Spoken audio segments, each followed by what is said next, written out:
Doon po sa statement po ninyo na yung asking VP Sara to resign sa DepEd, can you explain to us po yung pong inyong mga sinabi at bakit niyo po sinabi po yun? Maraming salamat.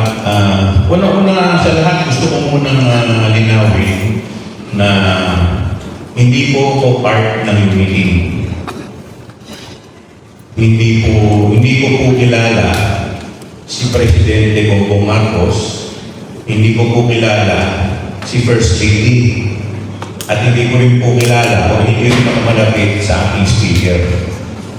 Diba? Para lang malinaw. At hindi ko po binoto si President Bongbong Marcos para po sa inyong kaalaman. Ako po ang nag-iisang aksyon demokratiko sa Kongreso. At hanggang ngayon, nananatili pa rin po ako na aksyon demokratiko. Pero, nung nakaraang halalan po, nagsalita na po yung taong bayan. Ang nakuha po ng ating Presidente, 31 million na boto. The people have spoken. So sa akin kung paniniwala, tapos ng election, it's time to move on. Dapat suportahan na po natin yung nanalo. At bilang parte po ng gobyerno, siyempre, ang ko po na magtagumpay po ang ating gobyerno. Dahil kaya naman po kami lahat nandito. Kaya naman po ninyo kami lahat binoto. Para maging matagumpay ang ating gobyerno. At inaasahan din ng taong bayan na may iaangat sila sa kanilang kinalalagyan. Yun po ang papel namin dito sa gobyerno. Ngayon, tinatanong po ninyo kung bakit po ako nagbigay ng komento. Sa akin pong paniniwala, medyo tama na. Medyo sumusobra na yung banat sa Presidente. Tingin ko hindi na po ito banat at hindi na po ito nakakaganda sa ating bansa at sa ating ekonomiya. Pupunta po yung Presidente sa ibang bansa. Pag pumunta po ang Presidente sa ibang bansa, hindi na po siya si Bongbong Marcos. Siya na po ay ang Presidente ng Republika ng Pilipinas. Sa madaling salita, nire-representa na po niya ang ating bansa at lahat ng Pilipino. So sa ating pong paniniwala, hindi naman po siguro tama na habang siya ay nagtatrabaho sa ibang bansa, pinabanatan po natin siya dito. Pinapahiya po natin ang Presidente sa ibang bansa. Pag pinahiya po natin ang Presidente sa ibang bansa, ang napapahiya po hindi lamang po ang Presidente, pati po tayong mga Pilipino. Kaya sa akin po, sana tama na po itong pamumulitika. Panahon na para magtulong-tulong tayo para maiangat po natin ang ating bansa. Ngayon, bakit po sinasabi na dapat pong mag-resign ang ating Vice Presidente? Binabanatan, ilang ulit na po binabanatan ng pamilya ng ating Vice Presidente, ang ating Presidente. At nakikita po natin wala namang ginagawa ang ating Vice Presidente.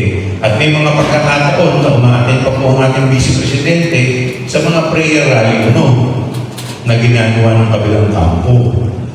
Habang siya naman po ay nag-enjoy bilang parte ng official family ng ating Presidente. So paano po niya magagawa ang kanyang aksyon kung ganun po ang panawagan ng kabilang kampo na umalis sa pwesto ang ating Presidente? So ibig sabihin po, hindi sila naniniwala sa liderato ni Presidente Bongbong Marcos. So paano ka magiging parte ng official family? Paano ka magiging alter ego ng Presidente kung hindi kayo naniniwala sa ating Presidente? Hindi naman po natin kayo kakaila.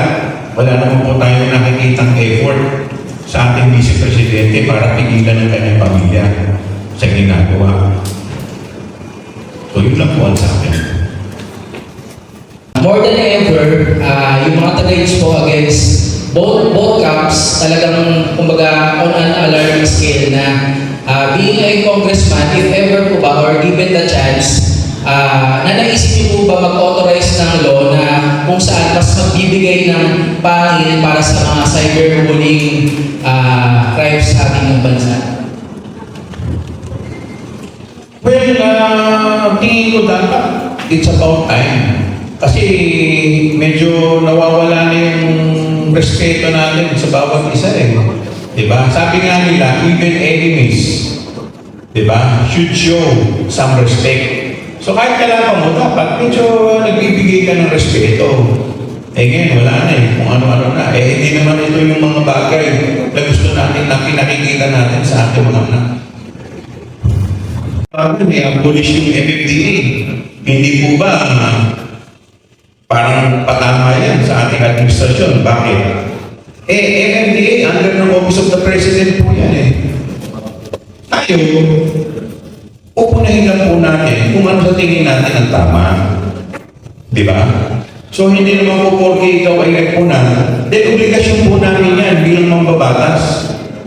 Eh kung hindi po tayo maglalakas ng loob, eh ano na mangyayari sa atin? Kung wala pong magsasalita at lahat po tayo matatakot. Kasi ako masasabi ko, eh hindi naman po ko parte ng unit eh.